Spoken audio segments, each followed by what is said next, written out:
Here in Mission Control, we're standing by. There's certainly a great deal of anxiety at this moment, as in the next 2.5 minutes, we will not talk with the crew for some period of time. As we approached the moon, we were in complete darkness. We hadn't seen the moon on the entire trip to the moon. We were upside down and going backwards so that we could fire the rocket to slow us up. 1 minute, 30 seconds away now from loss of signal as we continue with this flight of Apollo 8. One of the issues that Frank was concerned about, and rightly so, that if they could calculate the trajectory right, they ought to be able to calculate when we would lose signal. Apollo 8, Houston, 1 minute to LOS, all systems go. Thanks a lot, troops. We'll see you on the other side. And sure enough, at the exact time we were supposed to lose radio communications, we lost it. Okay, we got 10 minutes. Well, I'll tell you, gentlemen, that moon is pretty close. Okay, go ahead and start pitch 1. 1. Yaw 1. Got it. Okay. Family man controller clockwise. Clockwise. We fired the engine, and that slowed us down so that we could be captured by the moon. Standing by for engine on enable. Proceed when you get it. Okay. Start your watch when you get ignition. 1 second, 2 seconds. All right, how's everything? You got him. Pressure's holding good. All right. Everything's good over here so far. Everything's looking good. We went into the shadow of the moon from the sun, call it the umbra. There was no earthshine, there was no sunshine. And so consequently, when we looked out at the window, all the stars came out.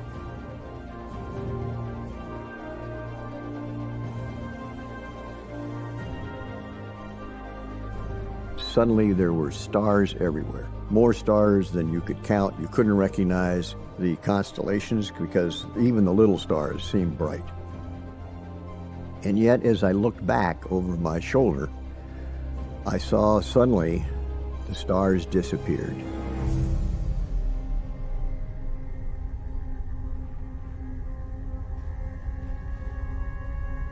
A black hole. And that was the moon. And I must say, at that stage of the game, the hair came up on the back of my neck a little bit, that we were sailing into this black hole.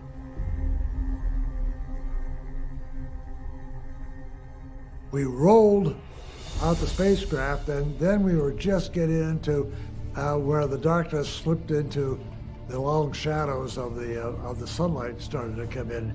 We saw the long shadows of darkness on the moon's craters. Finally, we got into where there was sunshine on the moon, and that's the first time we saw the moon itself. Hey, I got the moon. See it? Right below us. Okay. It is below us? Yeah, and it's, oh my God. what's wrong? Look at that. It looks like a big beach down there. Yeah, fantastic. Yep. You know, I still have trouble telling the holes from the bump. All right, come on. Here we had gone 240,000 miles, and we were only about 60 or 65 miles above the lunar surface. We are the first people to really see alive these craters, and just 60 miles above the surface and no atmosphere around the moon. And with the sun shining, things were very, very, very clear. Apollo 8, Houston, over.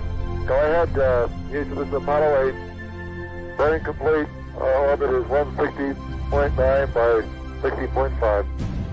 Apollo 8, Houston, what does the old moon look like from 60 miles, over?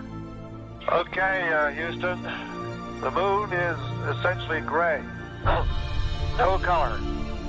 Looks like plaster of Paris. Or sort of a grayish beach sand. We can see quite a bit of detail. The craters are all rounded off. There's quite a few of them. Some of them are newer. Many of them look like, especially the round ones, look like hit by meteorites or projectiles of some sort. Roger, understand.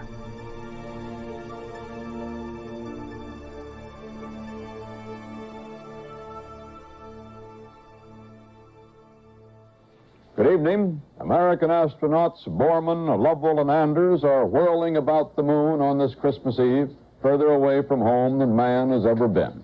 It may be lonely for them, so far away, 230,000 miles from their families, but they are busy making history that will loom large as long as there is civilization on Earth. For in their remarkable Apollo 8, they are the explorers who have first transited space and have opened the way for the lunar age.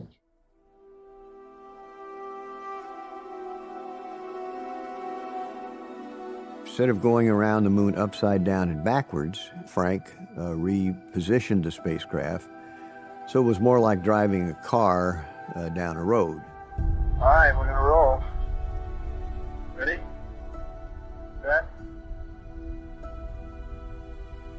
I guess he was turning in my direction because something caught my eye out of my window, and I said, "Hey, look at that!" And it turned out to be the Earth coming up over the stark lunar horizon.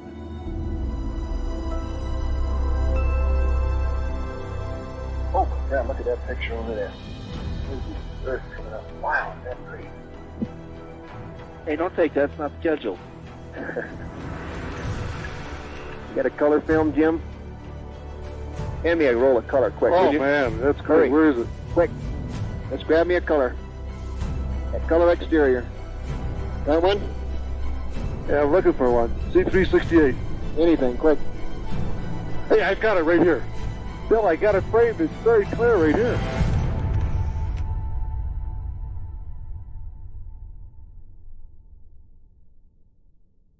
Got it? Yep.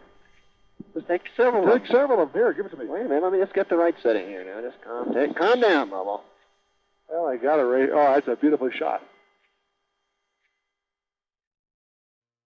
We had not been programmed for an Earthrise. Nobody had said anything about taking pictures of it. We didn't even have a light meter.